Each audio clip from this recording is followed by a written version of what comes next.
11 बजे के करीब निशा अपने रूम से बाहर निकलती है। नीले रंग के जीन्स, सफेद टी शर्ट के साथ ब्लैक कलर का उसने चश्मा लगाया होता है। बाहर निकलकर अपने सफेद रंग की मर्सिडीज कार में बैठती है।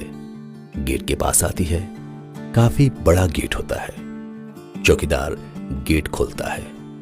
गेट से कार जैसे ही बाहर निकलती है, अचानक 15-20 लोग हाथ जोड़कर उसके सामने आ जाते हैं। निशा अपने कार से उतरती है, लोगों के सामने जाती है। लोगों में औरतें, बूढ़े और बच्चे होते हैं। तुरंत उसके पैरों पर गिर पड़ते हैं और उससे बोलने लगते हैं, रहम करो दीदी, रहम करो, हम लोगों की रक्षा करो, हमको बचा लो, वरना हम 1200 लोग की झोपड़ियां, हमारा पूरा गांव बर्बाद हो जाएगा। रक्षा करो हम लोगों की, दीदी रक्षा करो। लड़की सबको उठाती है, सबको शांत करती है और बोलती है, बताइए क्या हुआ? आप लोग किस लिए इतने परेशान हैं? मेरी कौन सी मदद की आप लोगों को जरूरत है?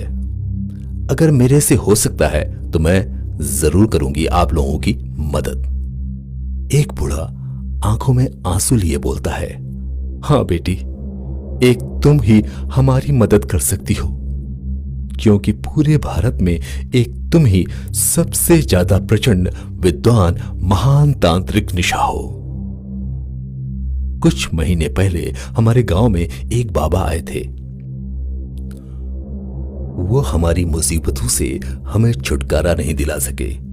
तब उन्होंने ही तुम्हारा नाम पता दिया और कहा था, तांत्रिक निशा से मिलो जाकर, वो आपकी रक्षा कर सकती है। इसलिए अब आप हमें बचा लो। निशा बूढ़े को सांत्वना देती है और कहती है, बाबा आप लोग कहां से आए हैं? बूढ़ा बताता है, लखनऊ से बाराबंकी के बीच एक सोनपुर नाम का गांव है। हम सब वहीं से आए हैं और हमारी समस्या ये है कि हमारे यहाँ जब भी सुबह लोग उठते हैं तो किसी के घर में खून के छींटे पड़े मिलते हैं, किसी के कपड़े फटे मिलते हैं, किसी के घर का रात का रखा हुआ खाना सड़ जाता है, उसमें कीड़े पड़ जाते हैं, या तो फिर किसी के घर में किसी के शरीर में चोट या फोड़े फुंसी निकल आते हैं। ऐसा क्यों हो रहा है हमें पता नहीं, लेकिन 10 दिन से हमारे गांव में यह महामारी फैल गई है। हमें तुम ही बचा सकती हो बेटा, हम लोगों को बचा लो। निशा उस बूढ़े को सांत्वना देती है, कहती है, बाबा मैं आप लोगों की रक्षा करूंगी। आप लोग ये बताइए इतनी दूर यहां कैसे आए हैं? तो सब एक साथ बोलते हैं, हमारे साथ हमारे मुखिया जी श्री हेमलाल हमें लेकर आए हैं। वो देखिए वहां चौराहे पर बस खड़ी है, हम बस से ही आए हैं और यही बस हमें हमारे गांव भी छोड़ देगी। निशा बोलती है, ठीक है, चलिए मैं आपके बस के पीछे अपनी कार लेकर चलती हूं। सभी गांव वाले खुशी खुशी अपने आंसू पोंछते हुए बस की तरफ चल पड़ते हैं। अपनी कार में बैठकर निशा उनके पीछे पीछे चलने लगती है।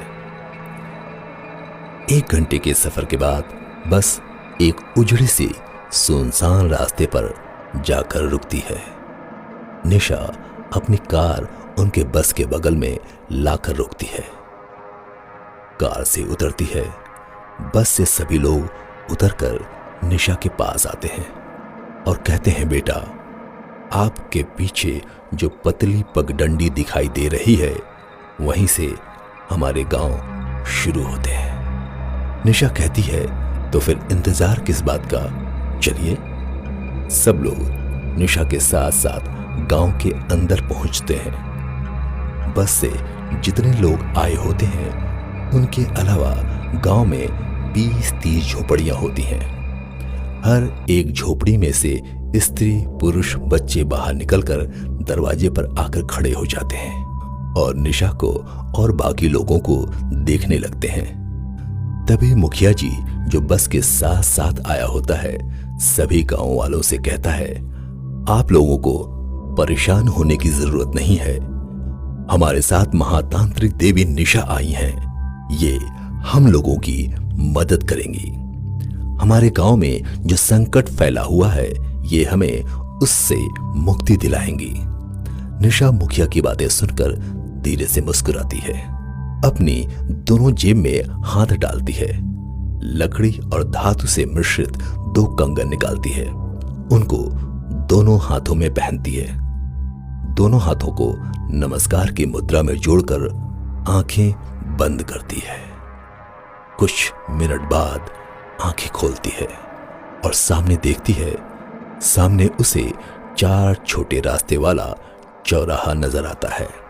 जैसे उस स्थान पर जाती है, हल्का से झुककर अपनी एक उंगली को जमीन पर रखती है। उसके उंगली रखते ही पूरी गांव में तेज हवा धूल के साथ साए साए करके हवा चलने लग जाती है।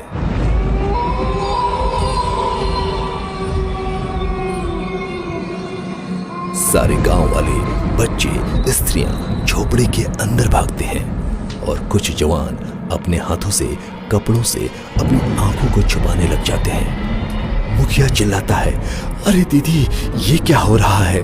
निशा कहती है, घबराने की जरूरत नहीं है, अभी सब ठीक हो जाएगा। 15 मिनट के बाद आंधी रुक जाती है। सब लोग निशा की तरफ ध्यान से देखते हैं। सबके चेहरे पर आश्चर्य के भाव आ जाते हैं।